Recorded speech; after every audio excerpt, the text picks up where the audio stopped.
అది గమనించండి. మళ్ళీ ఇప్పుడు చెప్పేవి చేయడు అనే విషయాన్ని గ్రహించండి. జగన్మోహన్ రెడ్డి గారు వస్తే పథకాలు కంటిన్యూ కాకుండా ఇంకా మెరుగవుతాయి, జీవితాలు మెరుగవుతాయి. ఎందుకంటే చేసి చూపించాడు కాబట్టి. చంద్రబాబు నాయుడు వస్తే ఇవన్నీ ఆయన చేసినవి ఎలాగో ఇవ్వడని వాళ్ళకు తెలుసు, వాళ్ళకు తెలుసని చంద్రబాబు నాయుడు తెలుసు. ఉన్నవి కూడా పూర్తి ఆగిపోతాయి. ఇది గ్రహించి ఖచ్చితంగా తమ ఓటు ఏదైతే ఉందో అది ఈ వైపే వేసి తమ జీవితాలు కాపాడుకోమని, రాష్ట్రాన్ని కాపాడమని ప్రజలకు విజ్ఞప్తి చేస్తారు.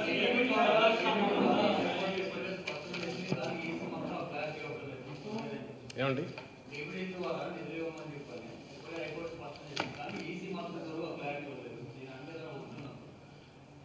ఈ డీబీటీకి సంబంధించినంత వరకు హైకోర్టు దీన్ని వచ్చినాక మళ్ళీ ఫర్దర్ ప్రొసీడ్ కాకుండా ఈసీ నుంచి క్లారిఫికేషన్ ఇవ్వమని ఏదేందో అదేదో పంపించుంటారనుకుంటుంది గవర్నమెంట్. ఇప్పుడు ఈసీ దీంట్లో పర్యవేక్షణ నడుస్తుంది, వాళ్ళు రాస్తారనుకుంటా.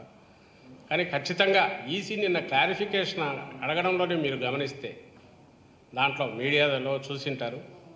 ఆ రోజు మీరు దాన్ని స్టార్ట్ చేస్తే ఇన్ని రోజులు ఎందుకు ఇవ్వలే, కోర్టు రావడానికి ముందే ఇచ్చేశారు కదా, ఇన్ని రోజులు ఎందుకు రాలేదు, ఇప్పుడు రావడం అనేది ఎన్నికల మీద ప్రభావం పడదా, పడే అవకాశం ఉందని మా దగ్గరికి వచ్చిన ఇన్పుట్స్, కంప్లైంట్లు వీటిలో ఉందంటే చేసింది ఎవరంటే ఇది వీళ్ళే. ఇదే టీడీపీ మేము ఆ రోజు ఏం చేయలే, పసుపు కుంకుమ అని లాస్ట్ మినిట్లో తీసుకొచ్చి చెక్కులు ఇచ్చినారు. మరి ఏ చెక్కు? ఏప్రిల్లో ఒకటేదో మార్చిలో వేసుకున్నట్టున్నారు, 2, 3 ఇచ్చినట్టున్నారు. మీకే మీడియా ఆ రోజు రిపోర్ట్ చేసిన వాళ్ళకి అప్పుడు ఇంట్లో తెలిసింటుంది. ఒకటి ఫైనల్గా ఏప్రిల్ 2, 3 తేదీలోనూ 4వ తేదీలోనూ 5వ తేదీలో వేసుకోమని, అంటే ఎన్నికలకు పోలింగ్కు వారం ముందు. అది ఇంకా ఘోరమైంది. ఆ రోజు ఈసీకి ఏం నొప్పి తగల్లా. ఈరోజు ఆ రోజు మీరు నొక్కినప్పుడు పోవాల్సిన 24 అవర్స్లోనే కదా, ఎందుకు పోలే? డీబీటీ అంటే నేను చంద్రబాబు అడిగే మాట అది. ఎలక్షన్ కమిషన్ పర్వ్యూ కూడా కాదు. అక్కడ మోడీ నొక్కినా, మన రైతులకు సంబంధించి కిందికి ఏదైనా నొక్కినా అదేం ఒక రోజులో రాదు, 1-2 నెలలకు వస్తుంటుంది మెల్లగా. It all depends on ways and means, వచ్చేదాన్ని బట్టి, ఫండ్స్ దీన్ని ప్రొవిజన్ బట్టి పోతుంది. దాన్ని సెరెమోనియల్గా ఒకసారి చేస్తారు, ఆ తర్వాత ముందుకు పోతుంది. జగన్మోహన్ రెడ్డి గారు బటన్ నొక్కితే ఎందుకు రాలేదు, ఎన్ని రోజులు పట్టింది అనేది how can EC take a call only except అది పోలింగ్ మీద ఇంపాక్ట్ క్రియేట్ చేస్తుందేమనడం వాళ్ళ అధికార పరిధిలోకి వస్తుంది. మరి అట్లా అప్పుడు 19లో చెక్కే ఇచ్చినారు కదా, అది ఇంకా బ్లాటెంట్. అంటే నువ్వు ఏప్రిల్ పోలింగ్ డేకు ముందు పెట్టడం అంటే నువ్వు ప్రలోభ పెట్టడమే. పోలింగ్ డే 4 రోజుల ముందు చెక్కు వేసుకో అన్నారంటే ఓటర్లను, అది డైరెక్ట్ ప్రలోభ పెట్టడమే. ఆ రోజు అలౌ చేశారు. ఈ రోజు రన్నింగ్ స్కీమ్స్కి సంబంధించి క్లారిఫికేషన్ అడుగుతున్నారు. ఇదేమన్నా ఇన్ఫ్లుయెన్స్ చేస్తుందా? అసలు మీరెందుకు 2 రోజులు చేయలేకపోయారు? అదేమి వాళ్ళ పర్వ్యూలో లేని విషయం. ఫైనాన్షియల్ ఇయర్ ఎండ్, సహజంగానే కొత్త ఫైనాన్షియల్ ఇయర్ ఈ 2 దగ్గరికి వచ్చినప్పుడు మళ్ళీ కోడ్ వచ్చేలోగానే స్టార్ట్ చేసి రేపు కొత్త ఫైనాన్షియల్ వచ్చినప్పుడు పంపించేది. ఎందుకంటే రన్నింగ్ స్కీమ్స్ కొన్ని ఈసారి ఇంట్రడ్యూస్ చేసింది. పసుపు కుంకుమన్న 19లో చంద్రబాబు కొత్తగా ఇంట్రడ్యూస్ చేసింది. ఈరోజు మేము ఇస్తున్నవి జగన్మోహన్ రెడ్డి గారు ఈ స్కీమ్స్, పెట్టిన స్కీమ్స్ ఇవన్నీ 4-5 ఏళ్ళ నుంచి నడుస్తున్నాయి.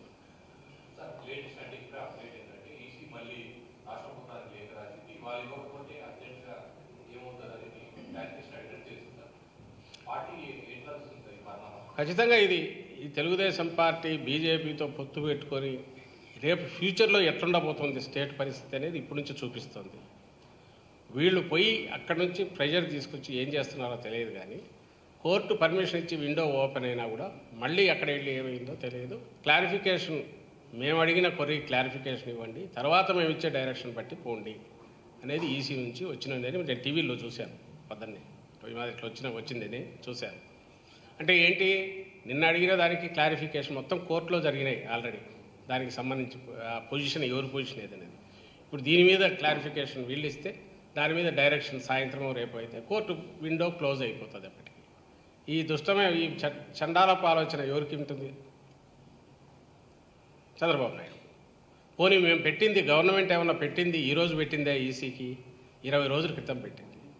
20 రోజుల క్రితం ఆ రోజే ఇస్తే 16, 19 అప్పట్లోనే పోయినాయి. అప్పుడే వెళ్ళిపోయావుగా. ఇప్పుడు ఎవరికి తెలియంది కాదు. ఫైనాన్షియల్ ఇయర్ ఏంటంటే బ్యాంకులతో సహా అన్నీ కూడా ఫండ్స్కి సంబంధించి వెయిట్ చేస్తుంటారు. కొత్త సంవత్సరం కొత్త వచ్చినా కొంత తీసుకుంటారు, ముందు కొంత ఇస్తారు జంక్షన్లో ఉన్నప్పుడు.